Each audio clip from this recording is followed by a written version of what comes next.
안녕하십니까 시청자 여러분, 놀라운 부동산 놀부입니다. 자, 요즘 이 세금 문제들 보면은 머리가 너무나 아픕니다. 돌아서면 까먹고 다시 봐도 늘 새롭고, 이런 상황인데, 오늘도 이 세금 관련된 뉴스 토대로 또 기재부가 보도자료, 반박 자료를 내놓았거든요.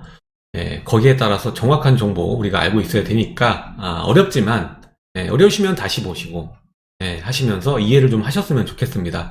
자, 오늘 이 사건의 발단은 기사서부터 시작을 하게 되는데, 일단은 이 일시적 2주택의 요건이 이제 기간이 있잖아요. 기존 주택을 처분해야 되는 요건이 있고, 규제 지역일수록 기간은 굉장히 짧아지고, 비규제 지역 경우에는 이제 3년간의 시간이 주어지게 됩니다. 그래서 여기에 따른 절세법들도 굉장히 많은 상황인데, 오늘 얘기하는 이 내용은 굉장히 기상천외해요.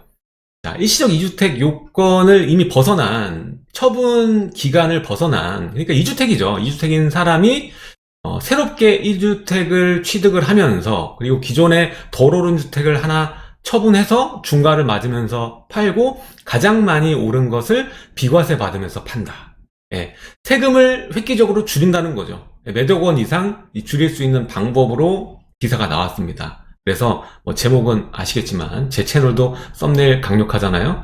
기사도 세금 폭탄 피하기 위해서 주택을 하나 더 사야 되는 아이러니한 상황이다, 이렇게 기사가 나왔습니다. 저도 읽고 굉장히 이해하는데 시간이 좀 걸렸어요. 굉장히 기상천외한 방법이었고, 이 안에는 그마저의 이 중과, 취득세 중과도 피하는 방법과 양도세 중과를 하나라도 줄이는 방법이 다 녹아져 있었기 때문에, 와, 이거 천재다라는 생각이 들 정도로 굉장히 강력한 절세 방법이다라고 생각이 됐습니다. 자, 이게 될까라는 생각을 했었지만, 딱 봤을 때 문제가 하나도 없었거든요. 근데, 이번에 이 기재부에서 바로 이 보도자료로 반박을 했습니다. 그래서 그 자료를, 함께 또 살펴보겠습니다. 그래서 결국에는 기재부 입장에서는 이게 정통된 법제화가 된 것이 아닙니다. 이 보도자료도 결국에는, 기재부 입장으로 해서 발표가 된 것이니까, 또 이것을 뚫기 위해서 많은 또 세무사분들이 얘기를 해가지고 또 어떤 기사가 나올지도 모르는 거죠. 그러니까 오늘 내용은 참고 정도만 하시면 될 것 같습니다. 그리고 굉장히 난해할 수 있습니다. 최대한 제가 쉽게 풀어보려고 하지만 어려울 수 있기 때문에 조금 어려우시면 다시 한번 살펴보시는 것을 권장드리겠습니다. 결국에는 안전하게 가는 게 결국 절세법 중 하나다, 이 얘기도 곁들여서 좀 드리고 싶습니다. 괜히 이거 될까 안 될까 확신이 안 드는데 했다가 낭패보지 마시고 안전한 방법으로 절세하시는 것이 최선책이다, 이 말씀 드리면서 오늘 컨텐츠 시작하도록 하겠습니다. 시청하시기 전에 좋아요와 구독하기, 그리고 하단에 멤버십 가입해 주시면 전용 멤버십 강의까지 시청이 가능하십니다. 그럼 지금 시작합니다.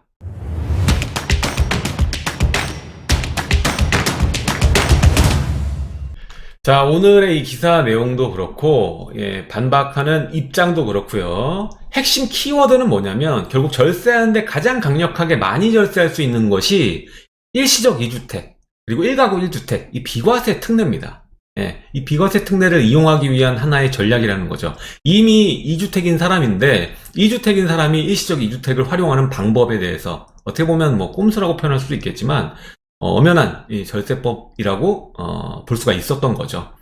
자, 1가구 1주택의 경우에는 우리가 절세, 이때는 활용하면 무조건 활용할 수 있으면 활용해야 된다고 제가 말씀을 드리는 게, 이제 9억까지 비과세고 넘어가게 되면 장기보유 특별공제를 받을 수가 있잖아요. 그래서 이것을 활용해야 그 어떤 것보다 강력한 절세 효과를 볼 수 있다, 많이 합니다. 그래서 본인이 이미 고가주택을 가지고 있는 상황에서는 그냥 보유하시는 것이 가장 좋은 전략이고, 만약에 이제 비과세 구간이 상당 부분 있다 그러시면 매도하시고 갈아타는 것이 좋은 전략이다라고 얘기를 많이 했었습니다, 제가.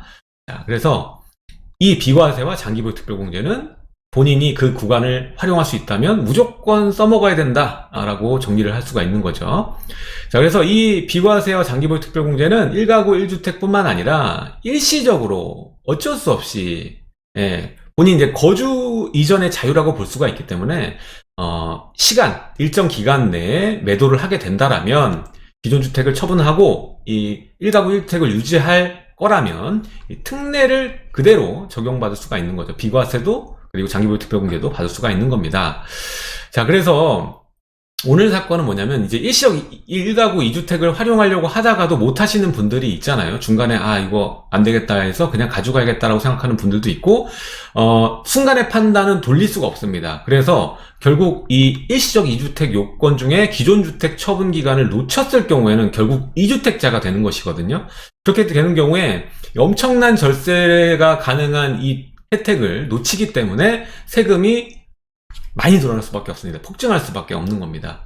그래서 자본이 적으신 분들은 계속 이 비과세 구간을 활용하면서 자산을 늘리는 것도 하나의 전략이다 라고 말씀을 드립니다. 자, 그래서 기사에 나온 게 이 일시적 2주택을 활용하는 방법인데, 아까 이미 기간을 놓친 2주택자를 어떻게 보면 구제해 줄 수 있는 방법이다라는 겁니다. 자, 일단은 지금 상황은 굉장히 어려운 상황이에요. 올해 21년 들어서 어떤 개념이 생겼죠? 최종 1주택 개념이 생겼습니다. 네, 최종 일시적 1주택. 그래서 다주택자가 이 매도를 하게 되면, 올해부터는 매도를 하게 되면 1주택이 된 순간부터 2년의 기간 동안 보유와 또 거주 기간을 새로 맞춰야만이 이 1주택에 아까 강력했던 절세, 비과세와 그리고 장기보유 특별공제를 쓸 수가 있다는 것이죠. 자, 그래서 이 개념, 최종 1주택 개념이 적용되는 순간 그 시간을 또 그만큼 보내야 되기 때문에 이번에 기사에 나온 거는 이 최종 1주택 개념을 피하는 방법이 되는 거예요. 그래서 3주택을 만들어 버립니다. 3주택을. 네. 근데 3주택을 그냥 만드는 게 아니에요. 지금 3주택 만들면 어떻게 되죠? 12% 중과 맞습니다. 취득세. 그쵸? 그리고 양도세 중과 맞잖아요. 그쵸?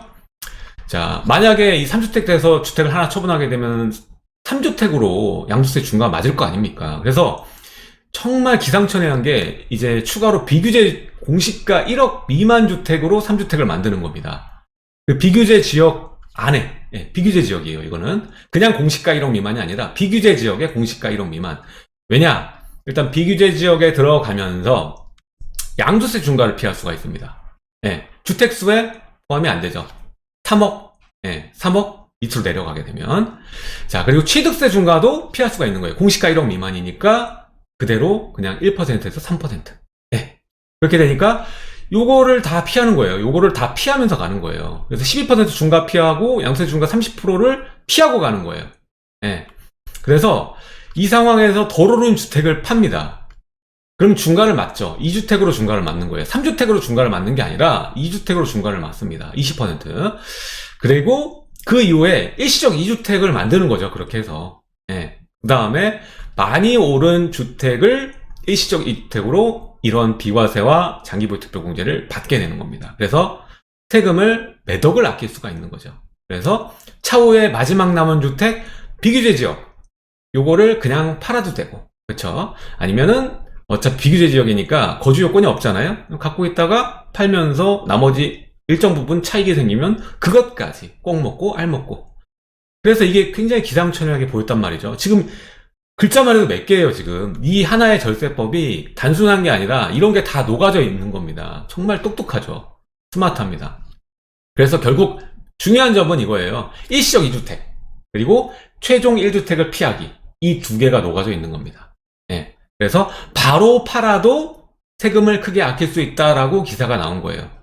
근데 여기서 중요한 게 기재부에서 또 모니터가 다 되겠죠, 기사들이. 그러니까 바로 기재부 입장문을 보도자료로 발표를 합니다. 자, 보도자료 통해서 보도록 하겠습니다. 자, 21년 1월 1일부터는 모든 게 달라진다라는 겁니다. 이게 2020년에는 통하는 방법일지 몰라도 21년부터는 안 된다라고 얘기를 하는 거예요, 결과적으로.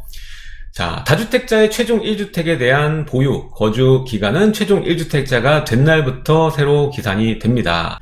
그러니까 결론적으로 이 최종 1주택, 주택 하나만 남았을 때만 최종 1주택 개념을 쓰는 것이 아니라 이런 상황도, 주택이 갑자기 3개로 늘어났다가 하나를 팔아도 일시적 2주택 활용할 때 최종 1주택 개념처럼 이게 종전주택을 매도하고 나서, 그러니까 일시적 2주택을 써먹으려면 21년 1월 1일부터는 이 종전주택을 판 후에 2년이란 보유와 거주 요건을 반드시 채워야 된다, 이 얘기를 하고 있는 거예요, 결론적으로.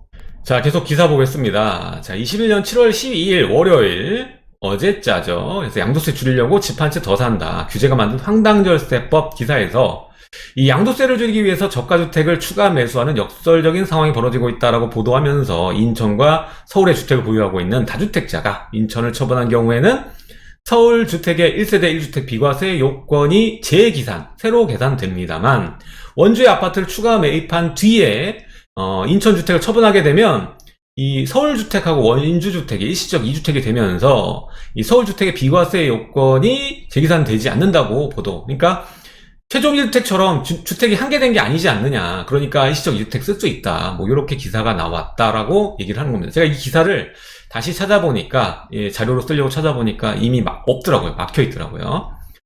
자, 사실 그러니까 애초에 이건 인정해주지 않는다라고 했으니까 뭐 막혔다라고 보긴 어려운데 사실 최종 1주택 개념이 나오면서 이 방법은 2020년대에는 통하는 방법이었으나 이제 21년 되면서는 안 되는 방법으로 막힌 거라는 거죠. 자, 그래서 기재부 입장입니다. 이건 입장이에요, 입장. 자, 또 바뀔 수도 있는 거예요. 예.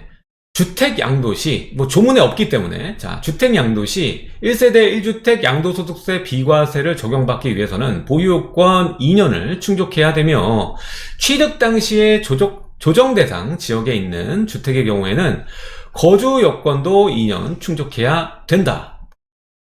자, 보유 요건과 거주 요건을 계산함에 있어서 21년 1월 1일부터 다주택자는 그 전에 다주택자가 뭐 1주택이 된 상황은 상관없고 21년 1월 1일부터 다주택자는입니다. 1주택 외의 주택을 모두 처분하고 최종 주택이 하나 남았을 때 최종 1주택자가 된 날부터 보유, 거주 기간을 새로 재기산, 일시적 2주택자는 제외하도록 규정하고 있다. 그래서 넘어가고, 그래서 기사처럼 21년 1월 1일 현재 인천과 서울의 주택을 보유하고 있는 2주택자가 그 원주에 주택을 추가 매입하면서 3주택자죠. 근데 이게 수에 포함은 안 되니까, 공시가가 낮으니까 인천 주택을 처분하는 경우 서울과 원주 간의 일시적인 2주택 규정이 적용돼서 서울 주택 양도에 대해서 1세대 1주택 비과세가 적용되기 위해서는 서울주택이 1세대 1주택 보유 거주 요건을 충족해야 된다.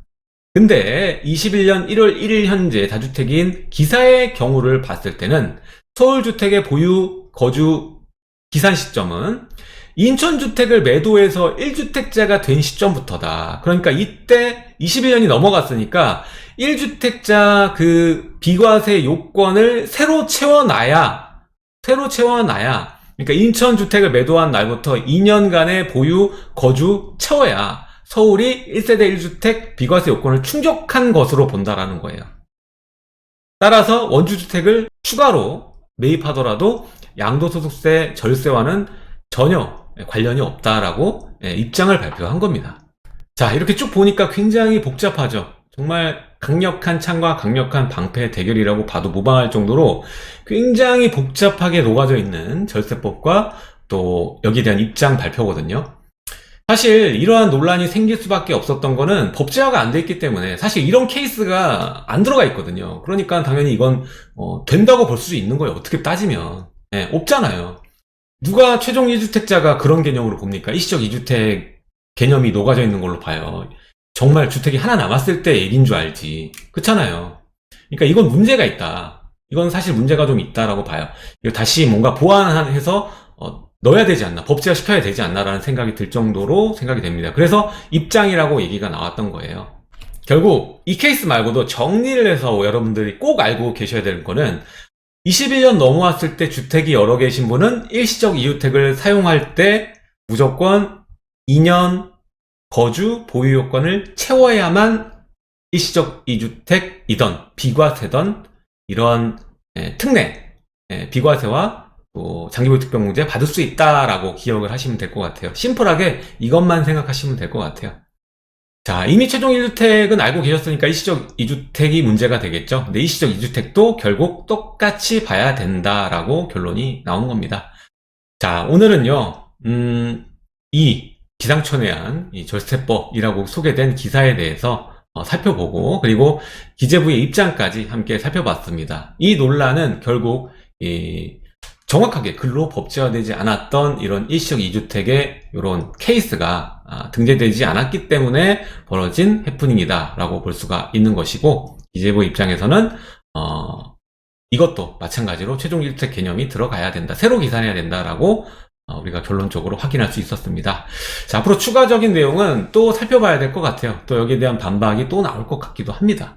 자, 오늘은 기상천외한 절세법이라고 오히려 주택을 늘려서 절세한다는 이 기사 내용을 토대로 기재부 입장까지 함께 두루두루 살펴봤습니다. 결론적으로 최종 1주택 개념은 21년 들어왔을 때 그냥 주택이 단지 하나 남았을 때만 얘기되는 것이 아니라 이런 일시적 2주택 개념에서도 통용된다. 네, 이렇게 우리는 확인할 수 있었습니다. 자, 지금까지 놀라운 부동산 놀부였고요. 하단에 좋아요와 구독하기, 그리고 하단에 멤버십 가입 해주시면 놀라운 부동산 전용 멤버십 강의, 멤버십에만 노출되는 강의 따로 시청이 가능하시니까 많은 가입 부탁드리고요. 하단 첫 번째 댓글 들어오시면 이런 영상 외에도 다른 정보들 꾸준히 제가 업로드를 하고 있으니까 블로그에도 많이 와서 이웃 신청 부탁드리겠습니다. 지금까지 놀라운 부동산 놀부였습니다. 감사합니다.